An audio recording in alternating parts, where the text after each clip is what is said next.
If you're a language learner who wants to practice your target language with others, I have an opportunity for you today. I know that sometimes it can be a little bit difficult to find some like-minded people to partner up with and learn. And what myself and some of my teammates have created is a series of online gaming events for language learners. And we welcome all levels. On top of that, we always have a native level speaker or a very high level speaker of the target language in the room with us to guide us and correct us in real time.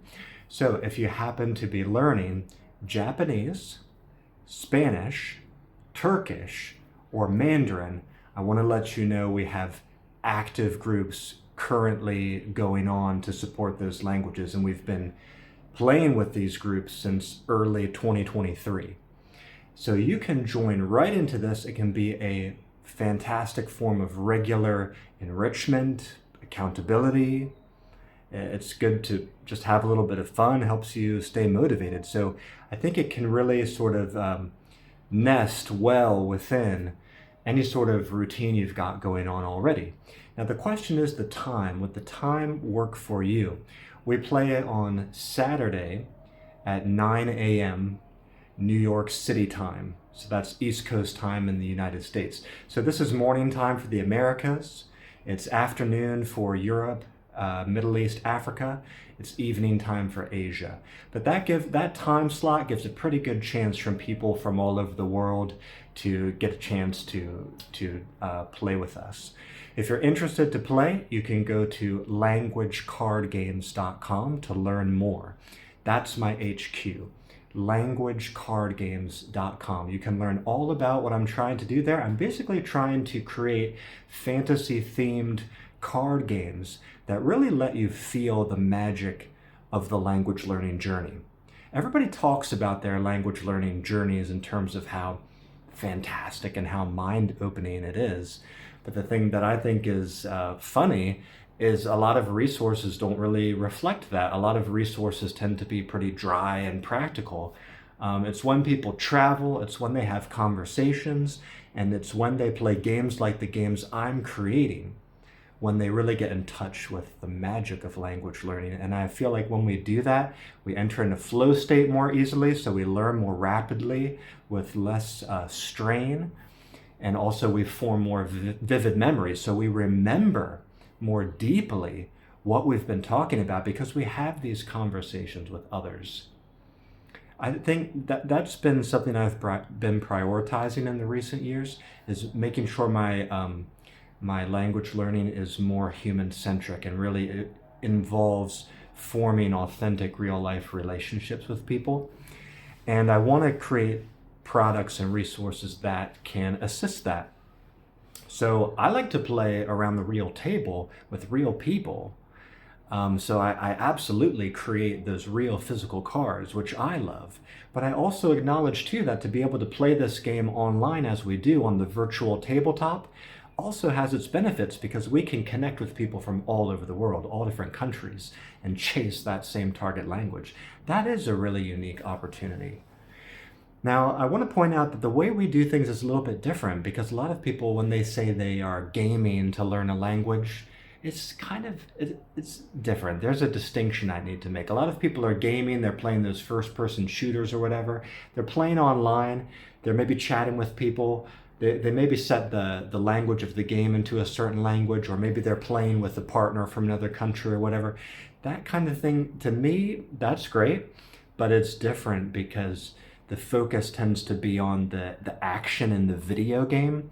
And what we're doing is we're playing a card game where really the learning, the answers, the conversations stays very central to the game. It's really in the forefront of the game. So, we play the game, you take a turn, you get a topic, you try to think about something to say. The other players connect with you over that. The teacher in the room can help correct or guide the way you pronounce or the way you formed your sentence about that. And then we go to the next player, the next player, the next player. So the way that we game keeps it human-centered and keeps the education, the learning at the forefront of it. So it's not it's not pure entertainment, and it leans much more to the learning side of things. So you really got to do some thinking and some learning when you play the way that we do. So it's a little hard to describe, but I highly recommend you come out and give it a try. If you're at all interested, again, visit languagecardgames.com.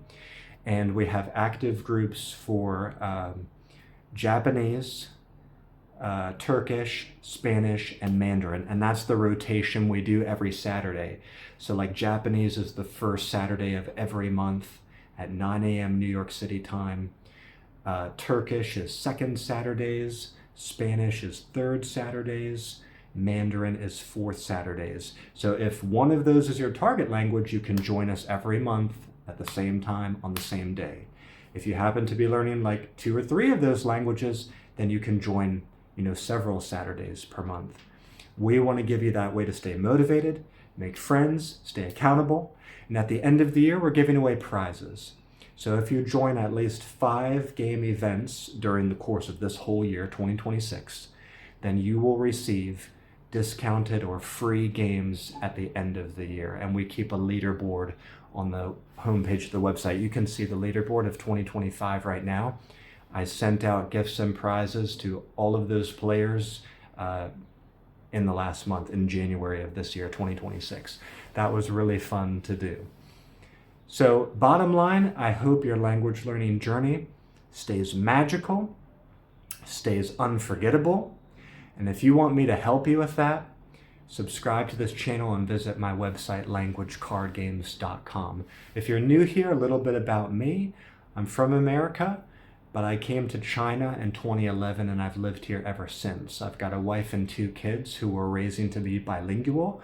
So Mandarin and English factor in big in our daily lives. We focus on those, all of us. We also live in Guangdong province, which is the Cantonese homeworld. So we hear Cantonese a lot and we like to use it a little bit, but we're all kind of beginners with that. I guess my wife can understand a lot more and say a lot more.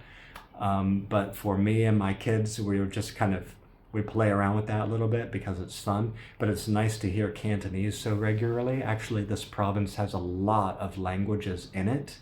It's very linguistically alive and colorful, so we like that. There's like Hakka language as well, or Chaoshanhua, all kinds of different languages here. So I want to share my journey with you, and I want to help make language learning really exciting for you. It doesn't have to be boring, doesn't have to be a chore. If it becomes part of your life in a fun way, then you can keep it up for years relatively effortlessly, and before you know it, 2 or 3 years goes by like that, and hey, you've mastered all the basics and you're going into the intermediate stage, and then you're starting to get that escape velocity you need. You can survive in the language and start to pick up more and more of the language without resorting to your native language, without resorting to your mother tongue. So I believe this is possible for you. Let's let 2026 be the best year yet for your language learning. All right, I'll see you back here in the next one. Bye-bye for now.